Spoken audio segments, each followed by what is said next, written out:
Una vez más, buenos días, si es de día, buenas tardes, si es de tarde, buenas noches, si es de noche, a la hora que usted esté viendo este programa, juntos para honrar a nuestro Dios, juntos para aprender de su palabra. Quiero comenzar en esta mañana o en este día, en esta hora que usted está viendo esta grabación de este estudio de la porción de la palabra de Dios, la Biblia, la número 17, la parashá o la porción bíblica Jetro. Jetro es un personaje bíblico que tuvo un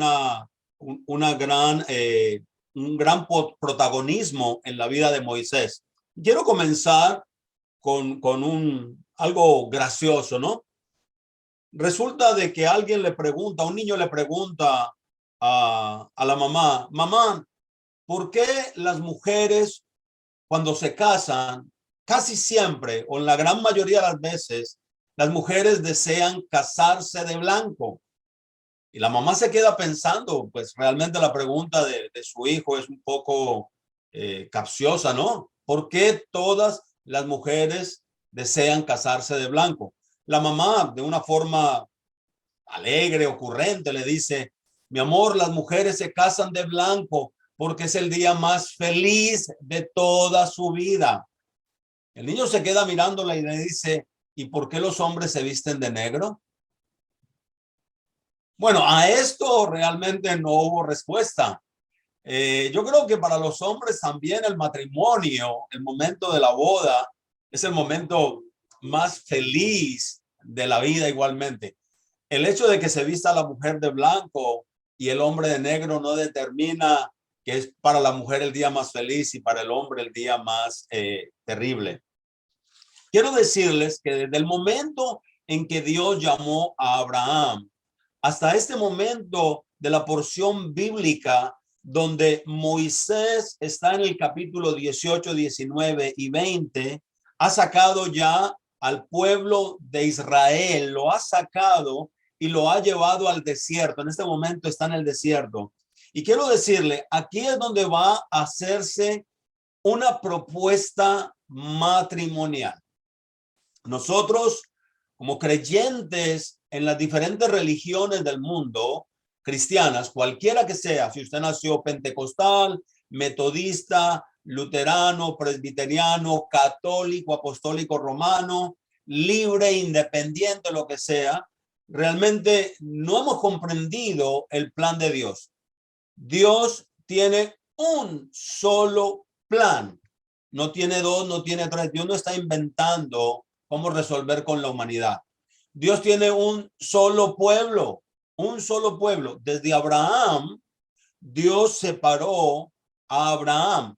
Recuerde que Abraham es hijo de una familia de varios hermanos. Nacor, uno de ellos, Taré, es Aram es el otro, y Taré su padre. Y Dios de estos tres hermanos escogió a Abraham únicamente. No sabemos, la Biblia no nos dice qué pasó con los demás, pero en Abraham le hizo una promesa. Siendo Taré descendiente directo de Sem, el hijo de Noé, han pasado hasta este tiempo bastantes años, muchos años. Y cuando Dios llamó a Abraham y le dice, en ti voy a hacer una gran nación, lo que él está haciendo es una proposición de relación como si fuera matrimonial. No que sea un matrimonio como tal, como un hombre y una mujer, sino en el contexto de ser fieles el uno al otro. Y Abraham aceptó ese compromiso y el signo del compromiso, lo que selló el compromiso fue la misma circuncisión que Abraham hizo en la carne para decir que yo tengo la señal del pacto de Dios. Y pasan los años y pasan los años y comienza Dios a consolidar y a confirmar su pacto. En Jacob, el nieto de Abraham, Jacob tiene 12 hijos y establece a su pueblo Israel. De hecho, le cambia el nombre a Jacob y le llama Israel. Así que Dios no tiene sino un solo pueblo. Lo que nos enseñaron, lo que aprendimos, y no porque realmente las personas que nos enseñaron fueron personas malas o quieren destruir nuestra vida, sino que simplemente nosotros escuchamos cosas y las repetimos dando por sentado de que eso es lo que la Biblia quiere decir. Y ahí es donde hemos cometido muchos errores. Dios tiene un solo pueblo, se llama Israel. Gústele a quien le guste, moléstese a quien moleste, y no podemos decir que el Nuevo Testamento, o lo que nosotros conocemos como el Brit Hadashah, es el reemplazo de la iglesia para poder reemplazar a ese Israel que no fue fiel a Dios y que Dios lo abandonó y lo sacó del plan, y ahora funda un nuevo pueblo llamado iglesia, donde solamente como iglesia, lo que nosotros conocemos como iglesia se funda en el catolicismo romano, lo cual no estoy hablando de las personas. Yo quiero que ustedes me entiendan, todos los que me escuchan. Yo no estoy atacando las personas. Yo no estoy atacando al individuo, porque conocemos personas maravillosas, personas muy lindas. Estoy atacando lo que es el sistema religioso. Israel vivió y vive bajo un sistema religioso igualmente, pero no todos los que viven o son israelitas tienen un buen comportamiento religioso. Lo mismo los cristianos. No todos los cristianos tienen un comportamiento cristiano aceptable, bueno. Hay personas que pueden decir, soy de tal denominación, y viven de una manera impía, viven de una manera idólatra, viven de una manera totalmente fea. Entonces, lo que estamos viendo en el día de hoy, en esta porción bíblica, que tiene el nombre del personaje principal, que es Jetro. Claro, el personaje principal aquí es Dios, y Dios está preparando a la novia, está preparando a la que va a ser su esposa. Al final de Apocalipsis vemos que la esposa de Dios no es la iglesia, como nos los enseñaron. No hay un solo pasaje en la Biblia que diga que la iglesia es la esposa del Cordero. Eso no existe literalmente escrito en la Biblia. Habla en el libro de Apocalipsis que la esposa del Cordero es la casa completa de Israel, unida Judá e Israel en un solo pueblo para celebrar las bodas del Cordero. Pero este es el inicio de la propuesta matrimonial. Esta historia es famosísima y es una de las historias más mal comprendidas en toda la Biblia, especialmente por ambos, los judíos como tal y los cristianos de igual manera. Pero es una historia de amor la más hermosa que jamás existe. En ella encontramos varios aspectos. Primer aspecto, Dios escoge la novia.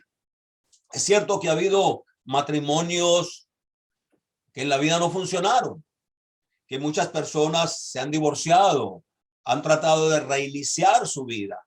Y uno dice, ¿dónde estuvo el error? Y claro, le echan la culpa siempre al amor.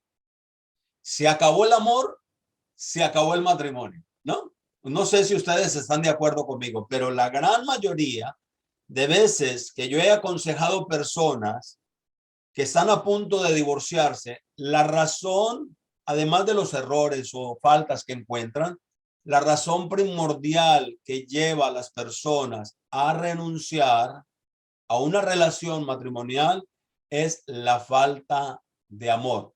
Se acabó el amor, y como el amor se acabó, pues se acabó la relación. Ahora, dentro de esta relación, Dios está proponiendo a un pueblo, Israel, casarse y ligarse con él. Y quiero decirle, está compuesto de seres humanos, personajes humanos que al aceptar, al realizar, al entender que Dios es santo, que Dios es puro, que Dios es verdadero, que su amor es sincero, aunque no sean israelitas, aceptan a Dios, aceptan su plan, aceptan su proposición, aceptan su pacto y se unen, y él los acepta. Personajes bíblicos entendemos que ha habido demasiados.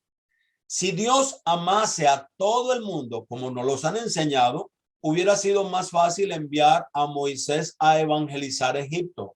Pero más sin embargo vemos que Dios destruyó los egipcios, el ejército y a Faraón, y liberó a su pueblo Israel.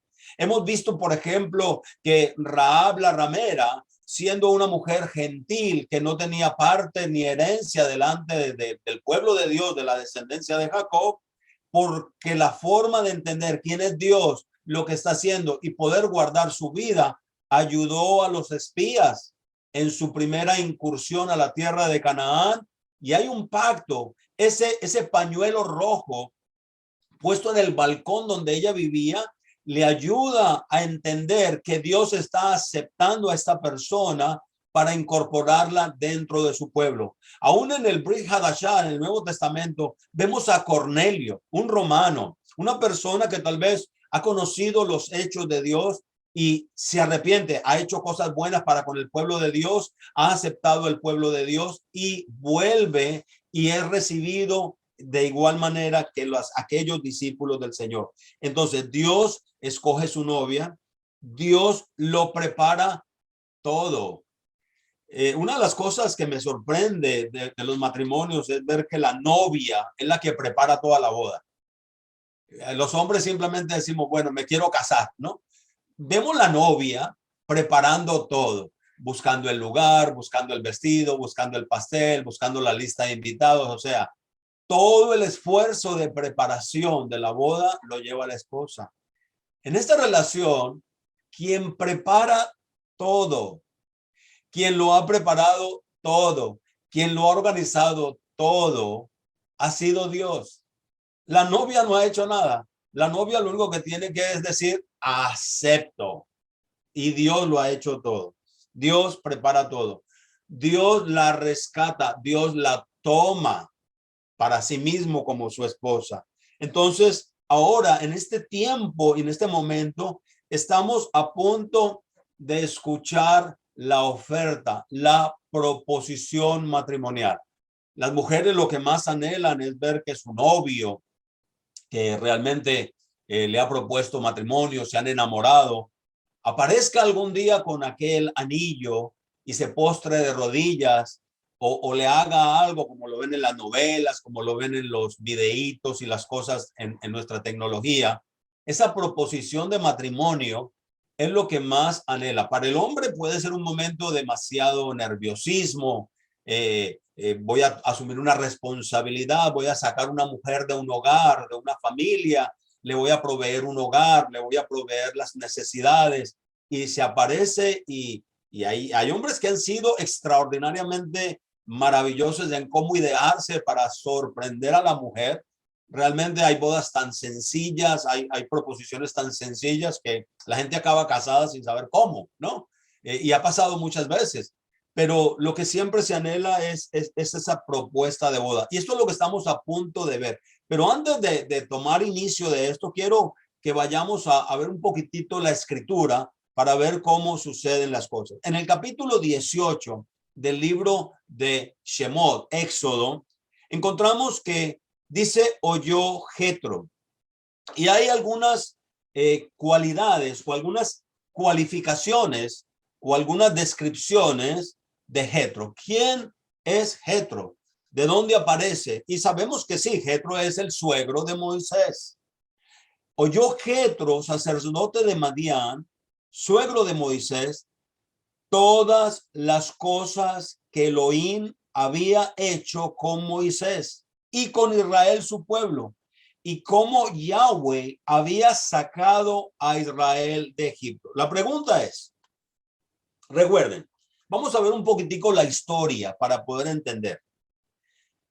Moisés crece en Egipto como hijo de la hija de Faraón. Ella lo rescata de las aguas. La mamá de Moisés lo cría, lo amamanta, lo enseña, pero fue criado como hijo de la hija de Faraón, aceptado, adoptado, perdonado, redimido, rescatado de las aguas. Dios está haciendo todo un plan. Más o menos Moisés vive unos 40 años como hijo de la hija de Faraón. Conocemos la historia en el capítulo 1, capítulo 2, capítulo 3 del libro de Éxodo. Moisés huye a Madián. Madián está al sur, al otro lado del Mar Muerto, yendo casi a la península arábica, la que es la península arábica. Sale de Egipto, que es ya dentro del continente africano. Él cruza todo el estrecho del Mar Rojo por el área de los filisteos y se establece en la península de Madián y él está allí. Pero la pregunta que nos hacemos es, ¿quién es Jetro? ¿Por qué se le dan las características de ser un sacerdote de Madián? ¿Cómo se une? Claro, Moisés llega allí, encuentra a la hija Séfora, la hija de Jetro, la defiende de unos incursionistas que las estaban perturbando, les da agua, les permite sacar el agua, las hijas regresan, le cuentan a su papá dice, ¿cómo es posible que ustedes hayan dejado a este forastero allí? Mándenlo traer. Y allí se queda viviendo y él comienza a ser el pastor de las ovejas de Jetro y allí se casa con Séfora. 40 años después, ya vamos en la vida de Moisés por 80 años, 40 años de estar pastoreando, Dios llama a Moisés. Ya Moisés estaba casado, tenía sus hijos y Jetro, ¿quién es Jetro? Entonces estuve indagando un poquitico y esto es lo que encontré. Primero, Madián, la palabra Madián en hebreo, y esto es bueno que lo puedan apuntar, puedan tomar nota de ello, significa estar en desacuerdo. Madián es desacuerdo. O también se usa como juicio, ¿no? Y vemos a Jetro al acercarse a Moisés, primero con una situación, no estoy de acuerdo como tú estás llevando a este pueblo, como tú estás administrando este pueblo. Y le muestra la equidad, el juicio. Dios quiere que su pueblo viva en desacuerdo con el mundo, cómo el mundo hace las cosas, cómo el mundo celebra las cosas, cómo el mundo hace las cosas. Y quiero decirle, aunque sea para Dios, el mundo hace las cosas mal. Lo que pasa es que el mundo ha reducido a Dios a su nivel y le ha dado a entender cómo Dios tiene que hacer las cosas para yo sujetarme al propósito de Dios. Es lo que decía, la novia prepara toda la boda. Quiero decirle que algunos novios se han quejado en mi consejería matrimoniales de que a los novios no les preguntaron de qué color querían la decoración del bizcocho. La novia decidió todo, ¿no? Y eso está bien, está mal, no voy a entrar en esos detalles. Pero en el caso, el mundo ha querido bajar a Dios al nivel del mundo para poder decir me someto a Dios. Cuando tenemos que entender que el que tiene la voz principal y toda la autoridad es Dios. Entonces, Madián significa desacuerdo o juicio. Jetro es un personaje en la Biblia. Es el cuarto hijo de Abraham. Y usted va a decir, pastor, pero si Abraham solamente tuvo dos hijos, Abraham tuvo a Isaac y Abraham tuvo a Ismael. Y la verdad es que si leemos bien la Biblia, Abraham y su concubina Setura, después de la muerte de Sara, su esposa, él se casa con ella y le da 4 hijos, varios hijos, Simran, Joksán, Medán, Isbac y Sua. Los descendientes de los madianitas se establecen al este del Jordán. Si usted mira el mapa donde está Israel geográficamente hoy, el este del Jordán sería la parte hacia el mar Muerto, aquellas regiones que más tarde fueron consideradas, o en la historia de Abraham, lo que era la Sodoma y la Gomorra, de la parte sur en la península, entrando a la península arábica, entre el mar Muerto y la península, hoy la que conocemos como la península del Sinaí. Moisés fue recibido por Jetro y le puso o le dio a disposición administrar todo lo que era su ganado, sus ovejas, sus animales, después de haber huido de Egipto. Allí se casa con la hija de Jetro, con Séfora, y poco después Dios le revela en la zarza ardiente el plan y el propósito para liberar al pueblo de la esclavitud. En otras palabras, sacar de la contaminación donde su esposa está, la esposa que él quiere tenerla, sacarla. Y si nosotros queremos ver una versión más moderna del plan de Dios, nos vamos al profeta Amós. Cuando Dios nos revela lo que él quiere hacer con el pueblo de Israel, que se ha dividido en dos, se ha partido en dos. Entonces, Moisés en el camino crea una venganza contra los madianitas pues las mujeres de los madianitas habían seducido a los mismos hijos de Dios a adorar ídolos. Recuerden, todas estas zonas eran politeístas y Dios no quiere eso. De hecho, Abraham había nacido en un hogar politeísta. El padre de Abraham hacía estatuas, hacía imágenes de todo tipo de dioses. Entonces, Dios quiere para sí un pueblo que solamente se le consagre a él única y exclusivamente. Entonces, Jetro, ahora entendemos por qué es conocido como sacerdote de Madián.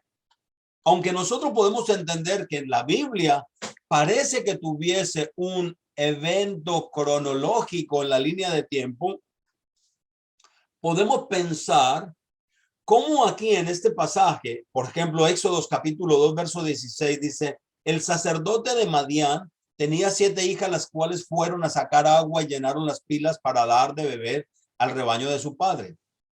Fuera de la Biblia, y desafortunadamente nos escondieron libros, nos escondieron. Yo no sé si a usted le ha pasado, cuando a usted le roban la identidad, quieren vivir como usted, pero hacer cosas que usted no las haría.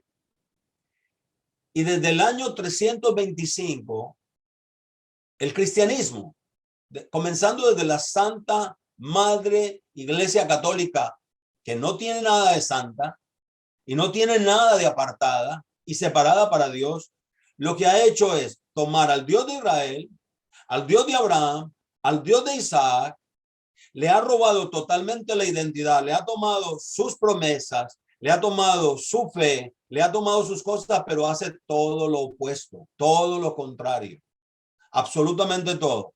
Entonces, ha sacado todos los libros, todos los escritos y todo aquello que nos pudiera nosotros ayudar a entender el plan de Dios dentro del cristianismo, desde la Iglesia Católica hasta el día de la Reforma y aún hasta las más de 40,000 denominaciones que existen cristianas en el mundo. Nos han prohibido ver libros o entender libros o conocer libros. Hoy en la era del conocimiento se han abierto las puertas para muchas personas. Por eso salimos de Egipto, por eso estamos saliendo de los sistemas religiosos cristianos controladores que están destruyendo la vida de muchos espiritualmente. El Targum, si usted le pregunta a personas cristianas, ¿tú sabes lo que es el Targum? Van a pensar que es una marca de chicle. No lo saben. Y son los escritos más antiguos y el Targum llama a Jetro jefe. El jefe o la persona que se le daba este título era la persona que se encargaba de llevar a una nación, y en aquel tiempo no estoy hablando de que eran países gigantescos en cuanto a personas, sino que eran prácticamente pequeños grupos que se asentaban, y el jefe, el chief, era el jefe y el sacerdote, aquel que guiaba todos los lugares. Entonces, Jetro era de Madián, el sacerdote, así como Melquisedec. Melquisedec era el rey de Salem, rey de paz. Claro, le atribuimos a Jesucristo, a Yeshua, este mismo posición y lo hacemos ver como que Abraham vio a Melquisedec. Y ya he dado estudios con relación a eso, pero después volveré a tocar ese tema. Aunque en el Targum se aclara que todos los creyentes, y Dios mismo se lo estableció, todos los creyentes en el Elohim, en el Dios de Israel, de acuerdo a Éxodo 19, verso 6, son contados, son llamados reyes y sacerdotes para Dios.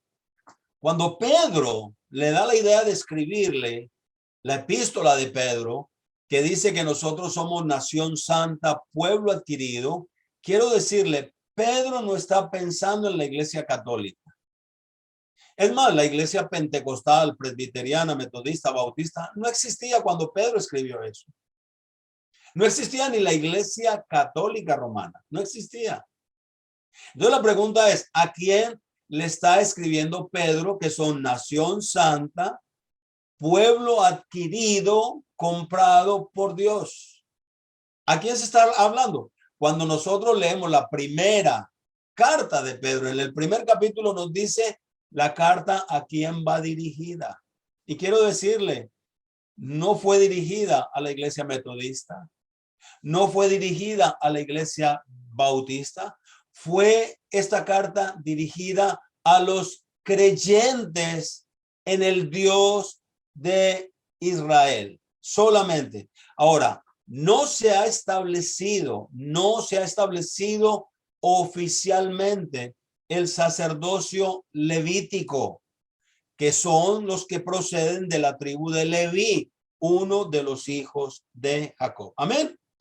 Espero que pueda estar llegando a algún lado con esta enseñanza. Entonces, Jetro, de acuerdo al Talmud, que es otro de los libros antiguos de los que nos han sacado nosotros y han querido quitarnos todas las cosas, en el Talmud Sebakim, el capítulo 116 y la Mezquilá, que son libros, anota que en las escrituras el nombre del suegro de Moisés aparece 7 veces diferente. Reuel, Yetel, Yitro, Yobed, Kever, Kenit, Puniel, pero están hablando de la misma persona y cada una con un propósito específico.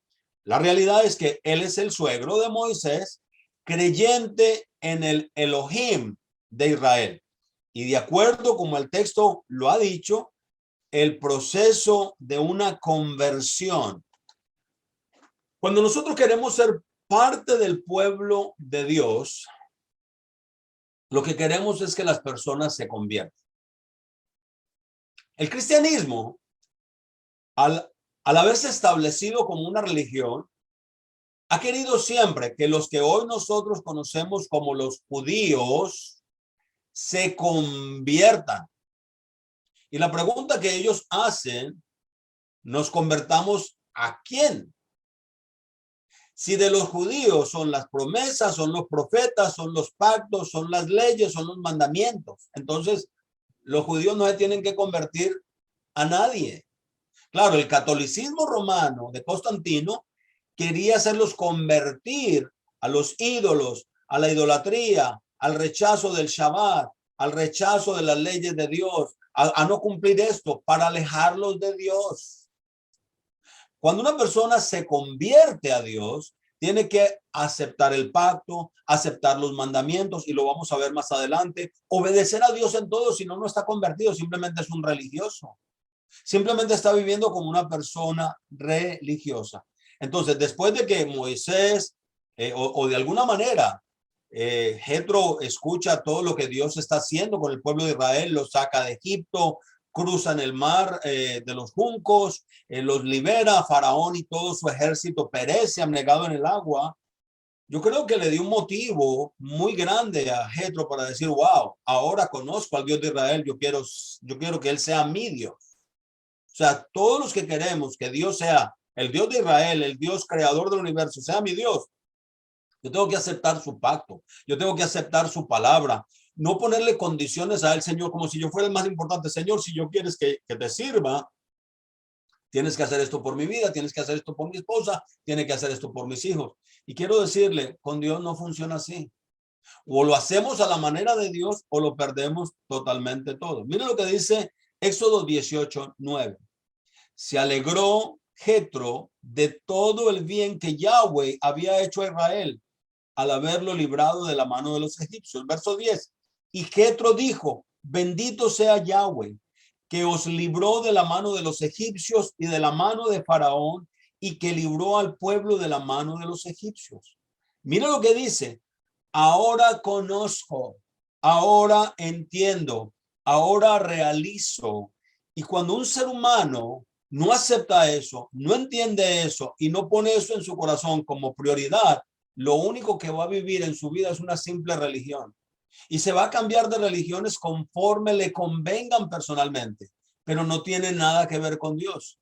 Uno de los pasajes que más ha causado impacto en mi vida desde que yo me convertí es aquel que decía, Señor, en tu nombre hicimos muchos milagros. En tu nombre echamos fuera demonios.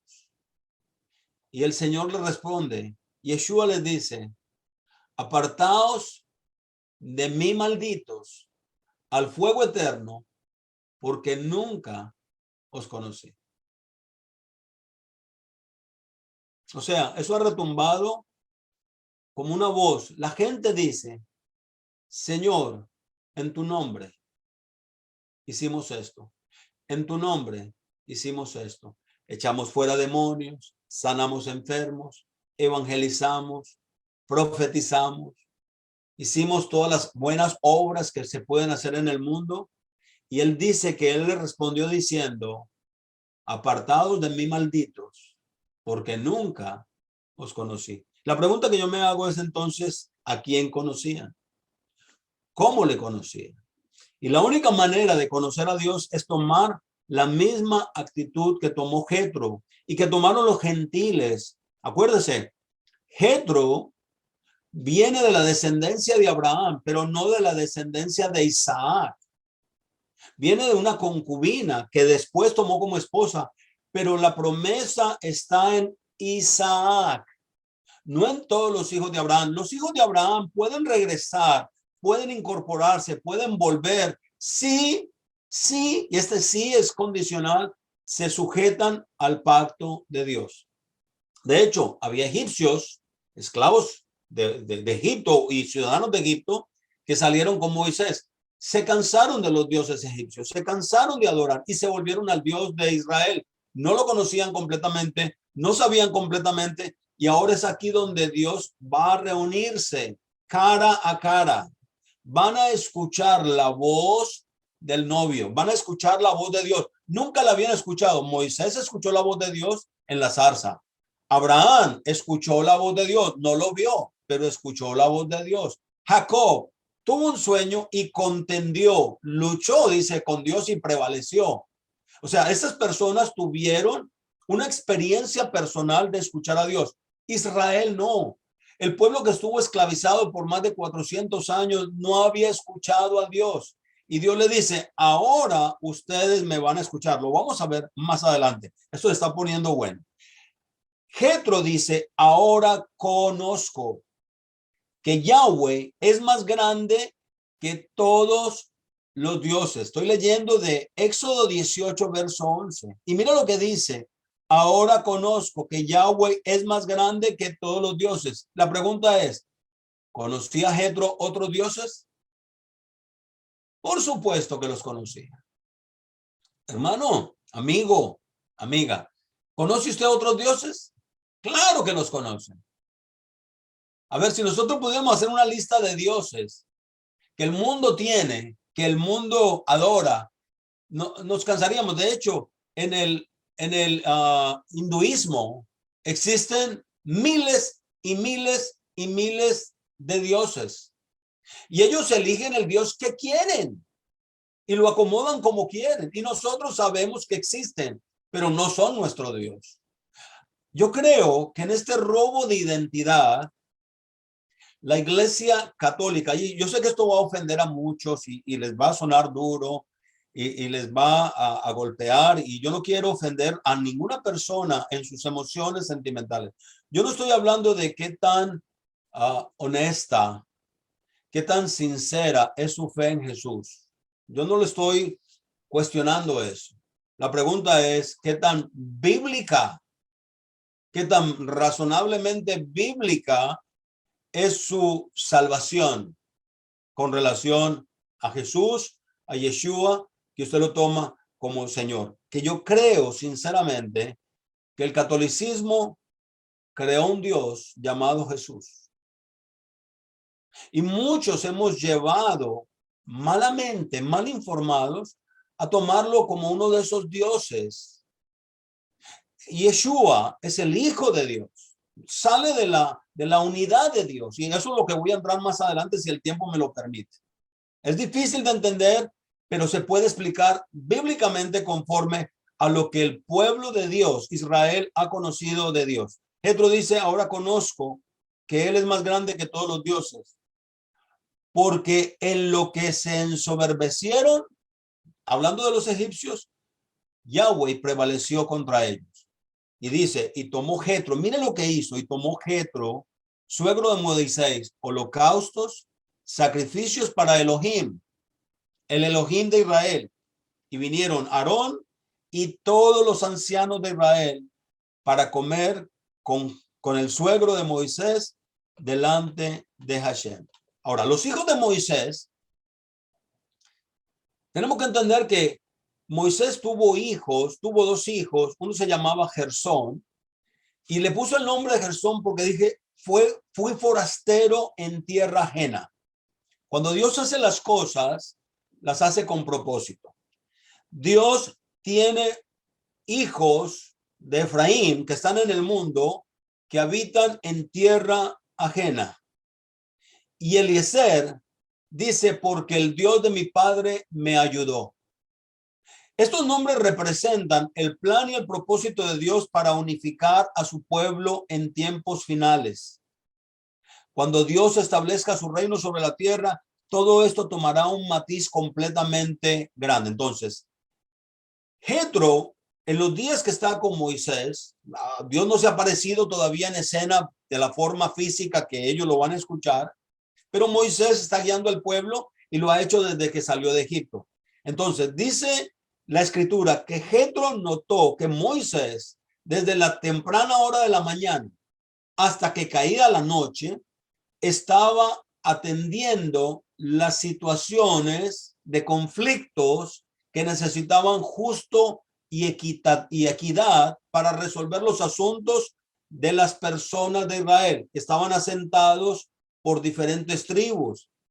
Y viendo, el verso 14 dice, y viendo Jetro que Moisés, todo lo que él hacía con el pueblo, le dijo, ¿qué es esto que haces tú con el pueblo? O sea, Jetro en este momento está a favor de la vida de las personas. Dice, ¿por qué te sientas tú solo y todo el pueblo está delante de ti desde la mañana hasta la tarde? Y usted se imagina la fila para esperar, porque había que esperar turno. Y saber que si su caso era urgente, era necesario, a lo mejor tenía que pasar hasta la noche haciendo fila para el siguiente día, que posiblemente Moisés lo pudiera atender. Y miren lo que dice en el verso 15, y Moisés respondió a su suegro, porque el pueblo viene a mí para consultar a Dios. Cuando tienen asuntos, vienen a mí y yo juzgo entre el uno y el otro y declaro ordenanzas de Dios sobre sus leyes. Si nosotros entendemos este pasaje y nos vamos directamente al capítulo 7, 8 del libro de Hechos, entendemos que el plan del pueblo de Israel sigue siendo el mismo, aún para aquello que nosotros llamamos iglesia, la iglesia del Señor, la asamblea, la congregación, que no es diferente. Dicen que la iglesia se ha convertido en el Israel espiritual. Eso es mentira. No hay un solo pasaje bíblico en todo el Nuevo Testamento que nos confirme que la iglesia se ha convertido en el Israel espiritual. No existe. Y si alguno me dijera, pastor, aquí lo dice literalmente, mire que sí lo dice, yo dejaría de hacer todo lo que he hecho durante todos estos años. Quiero decirle, no existe un pasaje que diga que la iglesia, porque entonces me tendrían que responder la pregunta, ¿cuál iglesia? ¿La católica? La católica rigió por más de 1500 años. ¿Sería la iglesia principal? ¿Creen en Dios? ¿Creen en el Espíritu Santo? ¿Creen en Jesucristo? ¿Serían ellos entonces? No, todos decimos que no porque son idólatras. Tienen santos, tienen ídolos, tienen imágenes. Entonces, ¿cuál es? ¿Ustedes creen que el protestantismo se liberó de la iglesia católica simplemente para deshacerse de las imágenes? Salieron de Guatemala para entrar en Guatepeor. Y hemos sacado a Dios de nuestra vida y hemos robado la identidad y seguimos viviendo de esta manera.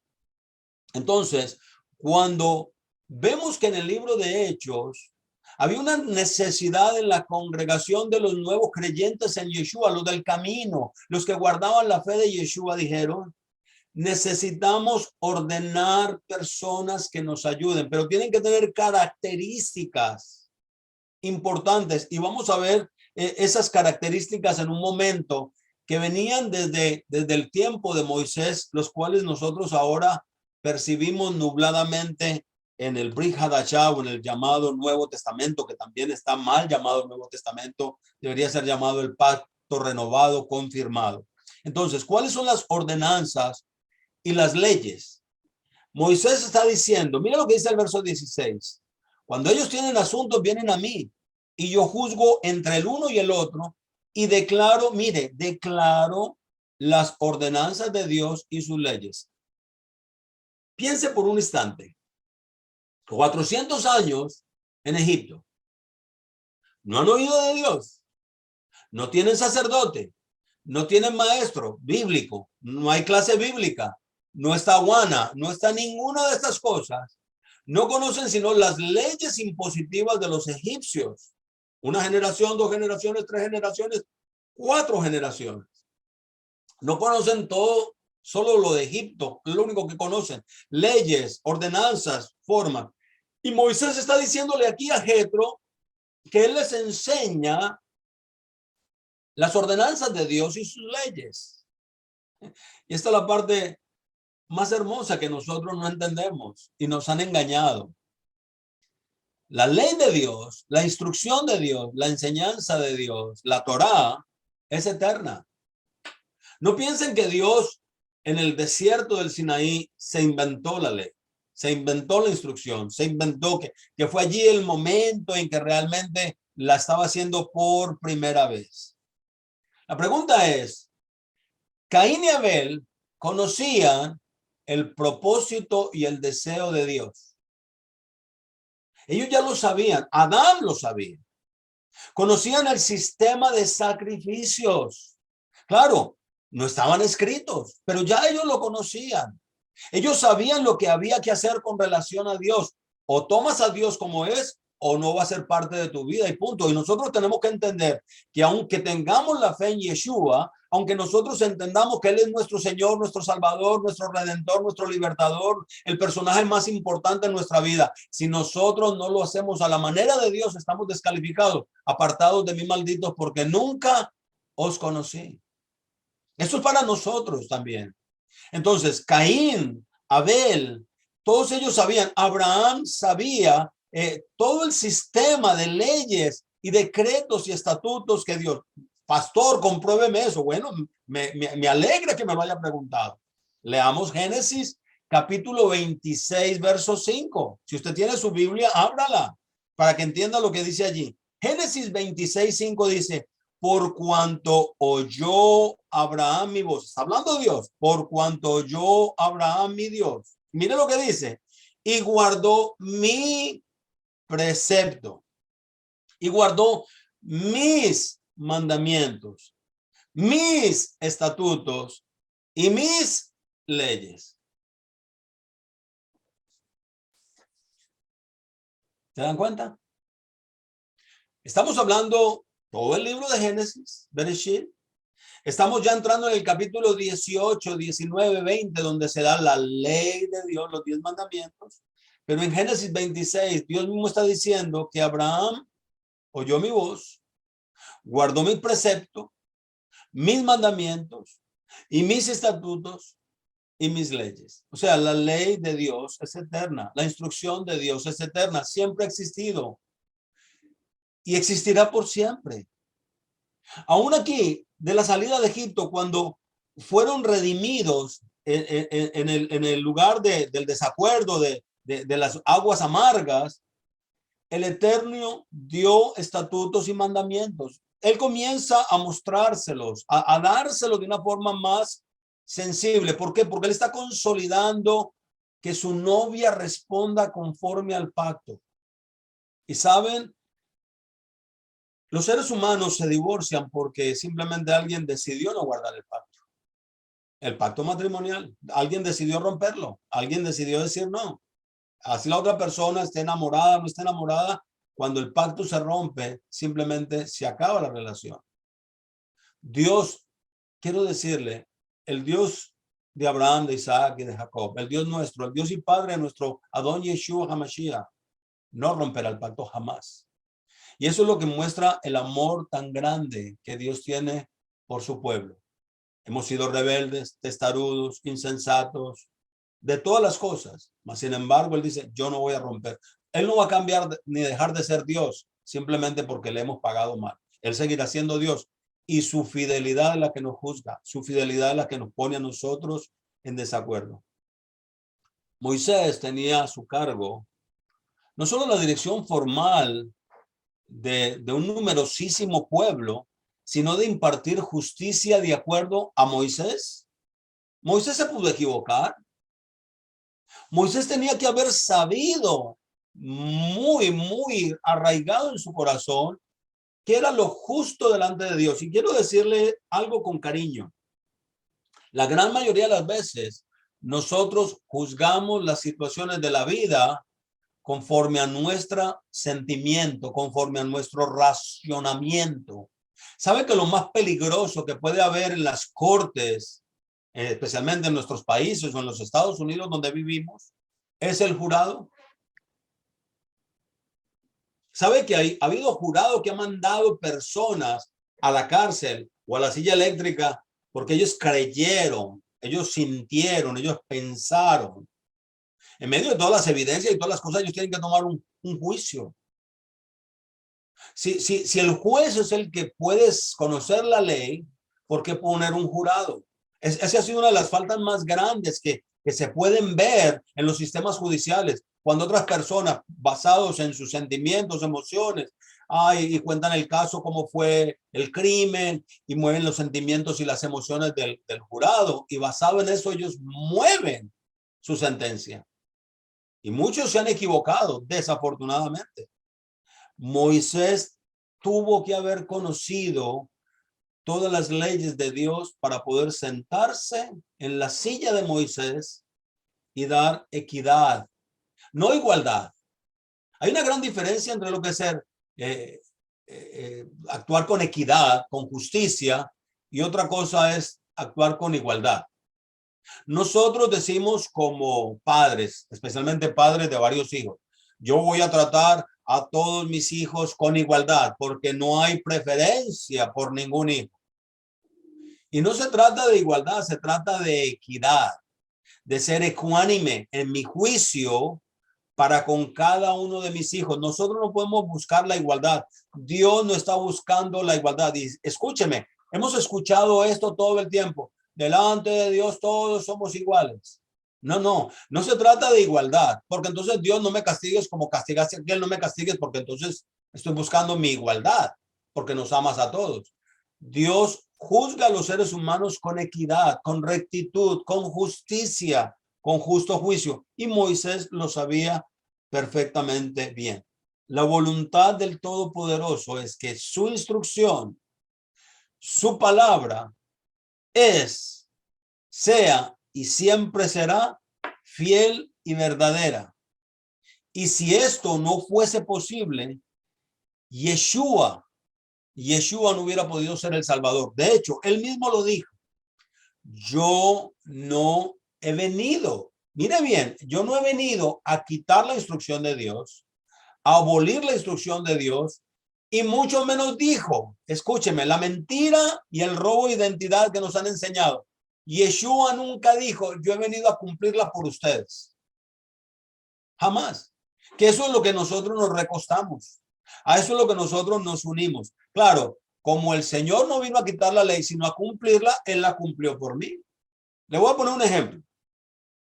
Usted conozca a una persona que respete todas las leyes de tránsito en su ciudad, en su país o en los Estados Unidos donde usted vive. Todas las leyes. Búsquese una persona que sea fiel al control de velocidad, a los semáforos, a respetar a los que caminan en las calles, en las aceras, en los cruces de las calles. Una persona que ha sido justa, obediente a todas las leyes de tránsito que existen en una ciudad local. Usted ponga su fe y la confianza. Es más, si quiere invocar el nombre de este gran ciudadano y cada vez que usted va a salir en automóvil dice, en el nombre de Ponchito Rosario, yo voy a salir a manejar mi auto y Señor, cúbreme y líbrame y todas las cosas, ¿no? Pero usted va a 55 millas por hora en una zona de 30. Y entonces simplemente el policía lo para usted se asusta y le dice, no, es que yo no tengo que cumplir las leyes de tránsito porque el personaje en que yo creo las cumplió todas por mí. ¿Qué le va a decir el policía? Piense, ¿qué va a decir Dios? Si usted dice, por mi fe en Jesús, yo puedo violar tu ley. Por la fe en Jesús, yo puedo cambiar el día que tú estableciste para santificártelo. He cambiado el domingo, que es el día que cambiaron, porque nos conviene. No importa, pero Jesús lo hizo. Es más, mira, para probarte que Jesús lo hizo, él resucitó el domingo. Mentiras y mentiras y mentiras, porque han robado la identidad del pueblo de Dios para poder llevar a perdición y mantener en esclavitud espiritual a las naciones y al pueblo de Israel.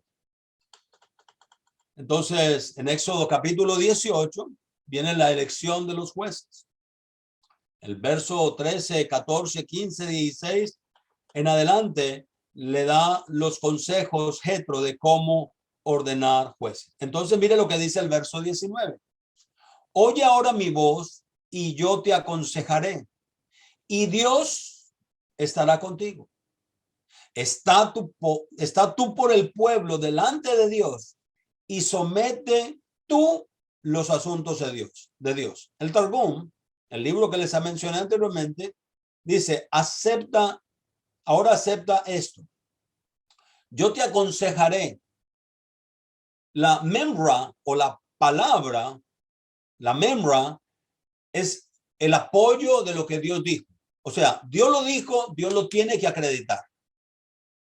Nosotros cuando ponemos cosas que Dios no ha dicho, no podemos buscar el respaldo de Dios. ¿Por qué? Porque Él no lo ha dicho. Entonces, memra es la palabra de Elohim, la palabra del Señor. Ella te ayudará.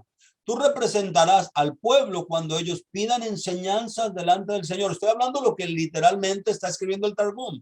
En el verso 20 dice, y enseña a ellos las ordenanzas y las leyes y muéstrales el camino por donde deben andar y lo que han de hacer. ¿Por qué fallamos los creyentes en Yeshua? ¿Por qué pecan y fallan tanto los llamados cristianos? ¿Por qué nosotros como cristianos fallamos tanto a la luz de la escritura? Simplemente porque no la conocemos o la hemos mal interpretado. La hemos juzgado a nuestros sentimientos, la hemos juzgado a nuestros deseos, a nuestros anhelos, a nuestras excusas, pero no estamos viviendo conforme la escritura dice. Miren las condiciones para poder ser un juez o un maestro o un siervo o una persona que guíe al pueblo de Dios. Escoge tú entre todo el pueblo varones. Estoy escuchando al concilio de Jerusalén en el capítulo cuando escogen los 7 diáconos. Primero, temerosos de Dios.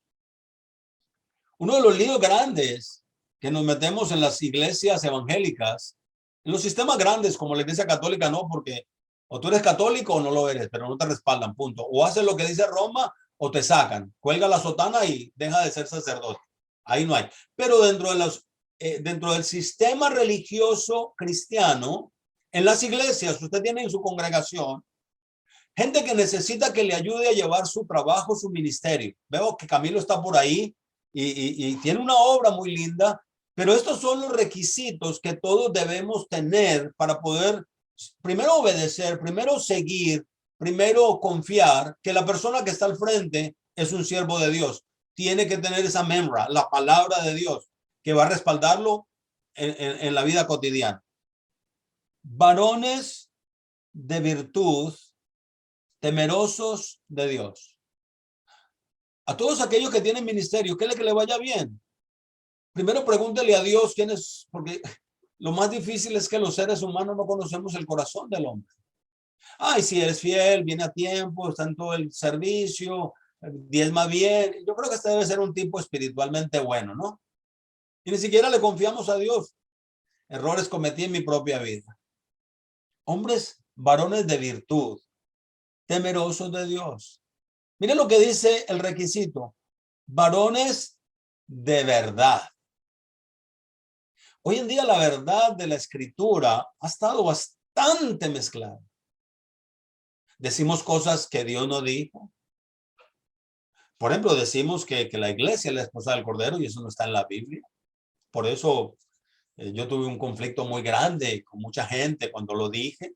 Veámoslo tan sencillamente. Quise llamar a una persona, no llamarla o llamarla o textearle esta semana. Y dice, voy a hacer algo. Y algo que me puse a pensar, ¿no? Imagínense que yo llame a alguna persona y le diga, mira, nos hemos reunido mi familia y yo y hemos hecho oración, hemos cantado de alegría y de gozo, celebrando tu cumpleaños el día de hoy. Y seguramente, si no es el día del cumpleaños de esa persona que yo llamo, le escribo, yo sé la respuesta que la persona agradecidamente, bondadosamente me va a decir, hermano Diego, muchas gracias por sus oraciones, muchas gracias por su celebración, muchas gracias por acordarse de mí, pero quiero decirle algo, hoy no es el día de mi cumpleaños. Y sentí tentación de hacerlo como una prueba y si usted lo quiere hacer, hágalo. Dígale, hoy quiero felicitarte. O sea, tiene que llamar y estar seguro que no sea el día del cumpleaños de esa persona. Usted simplemente coge así randomly a la suerte, ¿no? Una persona la llama y le dice, mira, quiero decirte que mi familia y yo nos paramos contentos, cantamos canciones, recordando hoy el día de tu cumpleaños. La persona, si no está cumpliendo años, le va a decir, hoy no es el día de mi cumpleaños. Agradezco todo lo que estás haciendo, pero quiero dejarte saber que el día de mi cumpleaños está el día. ¿Y sabe qué puede decirle ese momento? Lo mismo estaría diciendo Jesús cuando te reúnes el 25 de diciembre a celebrar su cumpleaños. Pero lo hacemos. Y no importa el día, ¿cómo que no importa el día? Si me importa el mío, ¿cómo le va a importar el de Jesús? Entonces, varones de verdad, la verdad es toda la escritura. Toda la escritura. Toda la escritura tiene que regir el hombre y la mujer de Dios. Por eso tenemos que escudriñarla, leerla. Nosotros somos muy rápidos y yo peco igual. O sea, yo no estoy aquí para acusar a nadie. Somos muy rápidos a dar la opinión. Yo creo, yo pienso, yo siento. Y no la estudiamos. Ni siquiera le hemos preguntado al autor de la palabra si lo que yo estoy diciendo que significa realmente es lo que significa. Pero otra cualidad es que aborrezcan la avaricia. Cuando Pablo le escribía a Timoteo, para aquel que está deseando ser pastor, le decía, no codicioso de ganancias deshonestas. Una característica de un pastor es aquel que es hasta temeroso de ganarse el sueldo. Se lo puede merecer, puede hacer bien su trabajo, pero cada vez que se toca, como decir, aumento o que no, hay pastores que, no, yo quiero casa, yo quiero carro, yo quiero beca, yo quiero avión. Si la iglesia está creciendo, yo quiero obtener mucho más. Y lo que está diciendo es, el siervo de Dios tiene que aborrecer la avaricia. No quiere decir que está diciendo como la iglesia católica le metió en la cabeza a los sacerdotes que tienen que hacer el voto de humildad. Dios está diciendo que usted no puede ser merecedor de su salario y disfrutarlo. La avaricia es mucho más que allá. La avaricia es aquel que tiene suficiente en el saco y quiere más. Eso es avaricia, aquel que tiene en todo lo suficiente, pero quiere más y quiere más. Y estas cualidades, varones de virtud, varones temerosos de Dios, varones de verdad, y que aborrezcan su propia avaricia, su propio deseo de...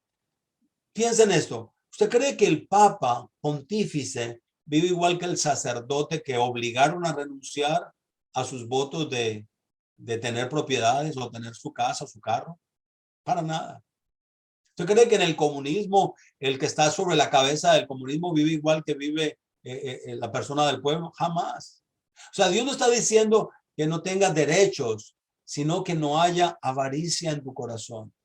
Entonces los pones a personas que pueden manejar miles, a personas que pueden manejar cientos, a personas que pueden manejar grupos de 50 o grupos de 10.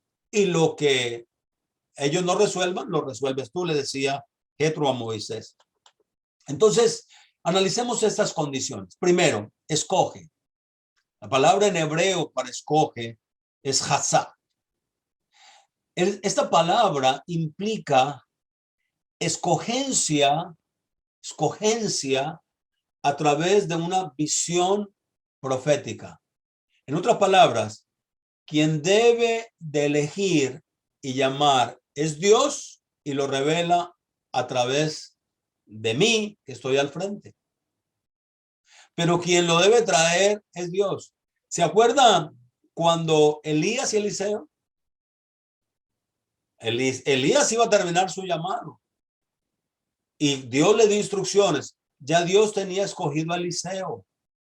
Y cuando Eliseo sale al encuentro de Elías, Elías le tira la capa. O sea, esto viene del cielo.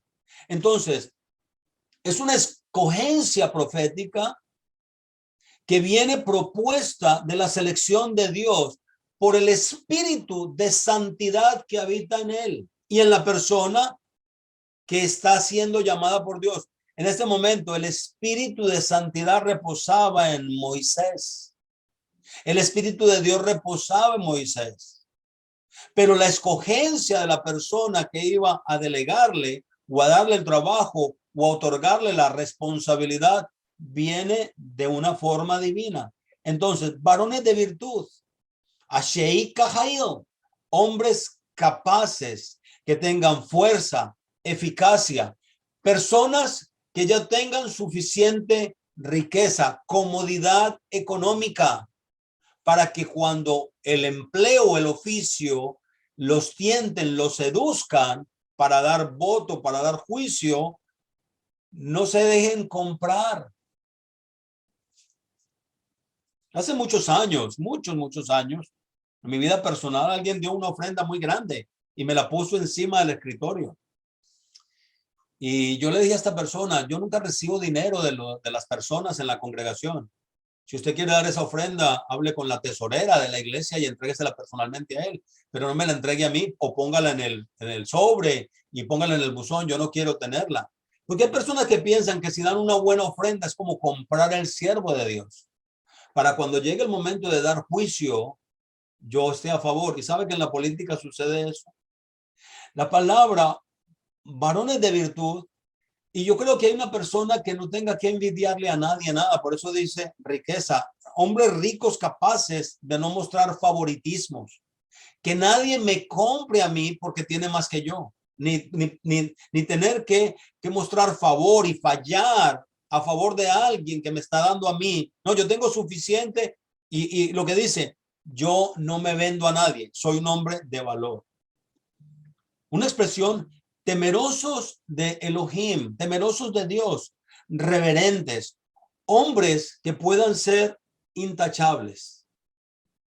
O sea, cuando yo hablo de personas reverentes, de buena reputación, no quiere decir personas que no hayan fallado en su vida. O sea, nadie puede decir que no falló en la vida. Moisés falló, David ha fallado, pero personas que pueden mantener una reputación y que defender a Dios va por encima de su propio valor. Poner a Dios en alto va por encima de su propia credibilidad. Porque estoy defendiendo es a él. Dios dice, mi nombre es blasfemado entre las naciones, los gentiles, por causa de mi pueblo.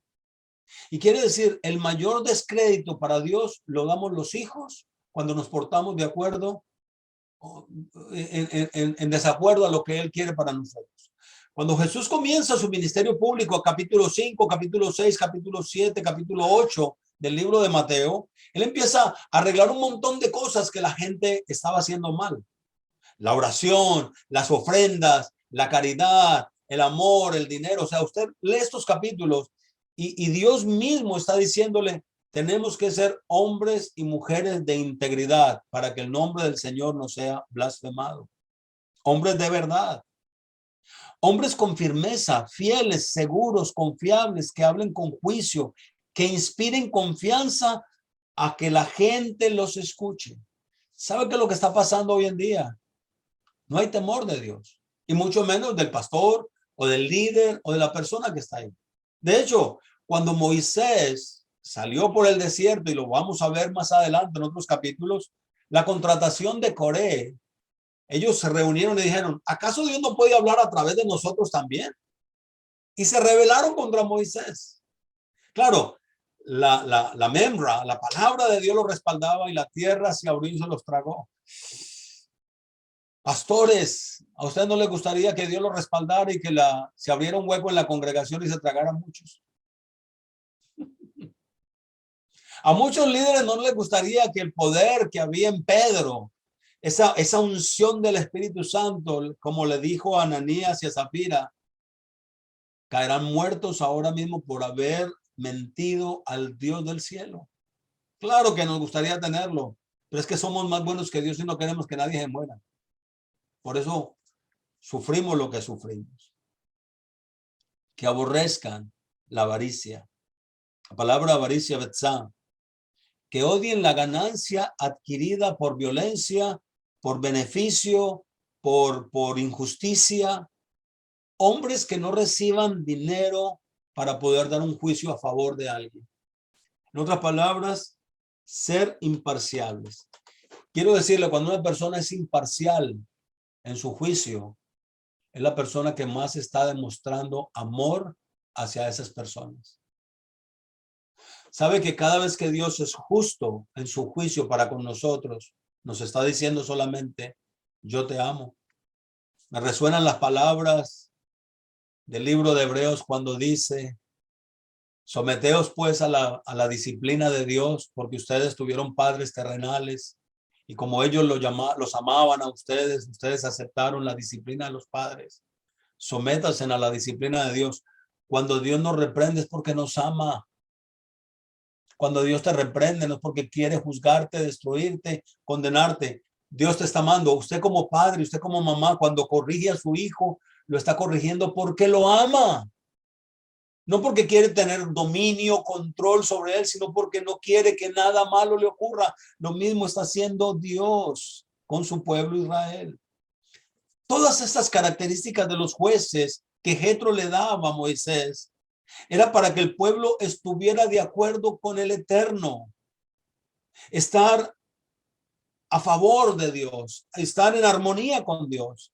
Y quiero decirle, un mal testimonio puede servir de piedra de tropiezo para que muchas de las ovejas de Israel se acerquen a Dios. Y es nuestra causa cuando damos mal testimonio. En Deuteronomio recordaremos o se ve este problema. En Deuteronomio capítulo 1, verso 9 dice, en aquel tiempo os hablé diciendo, yo solo no puedo llevaros. Verso 10, Yahweh vuestro Dios os ha multiplicado. Y aquí hoy vosotros sois como estrellas del cielo en multitud. Verso 11, Yahweh Dios de nuestros padres os haga 1000 veces más de lo que ahora sois y os bendiga como os ha prometido. Verso 12, ¿cómo llevaré yo solo vuestras molestias, vuestras cargas y vuestros pleitos? Verso 13, dadme de entre vosotros, de vuestras tribus, varones sabios, entendidos, expertos, para que yo los ponga por vuestros jefes. Estamos hablando que habían pasado 40 años del consejo de Jetro. Habían pasado 40 años y Moisés no lo había olvidado. Y siendo ya anciano de muchos años, le decía a la nueva generación, denme nombres, denme personas que puedan juzgarlos, que puedan llevarlos. Hombres que tengan las características, sabios, entendidos, expertos, para que yo los pueda poner por vuestros jefes. Y me respondisteis y dijisteis, bueno es hacer todo lo que has dicho. Qué tremenda confianza cuando un padre, cuando un líder, cuando un pastor, cuando una persona le dice a su congregación esto, que entiendan, esto viene de Dios, pero ¿sabe por qué hoy muchas congregaciones no responden? Por el mal testimonio, porque no quieren simplemente sujetarse a Dios. Me faltan un montón de cosas por decirle, pero el tiempo se me ha acabado. Pudiera quedarme aquí horas enteras. Y el deseo de mi corazón es que de esto que ha escuchado, usted pueda tomar la mejor parte. Voy a hacer el propósito de poderles ayudar de la mejor manera que sea posible. Y el anhelo de mi corazón es que Dios le bendiga y Dios le guarde. Que Él haga resplandecer su rostro sobre usted y tenga de usted misericordia. Que Yahweh alce sobre usted su rostro y ponga en usted paz. Dios les bendiga.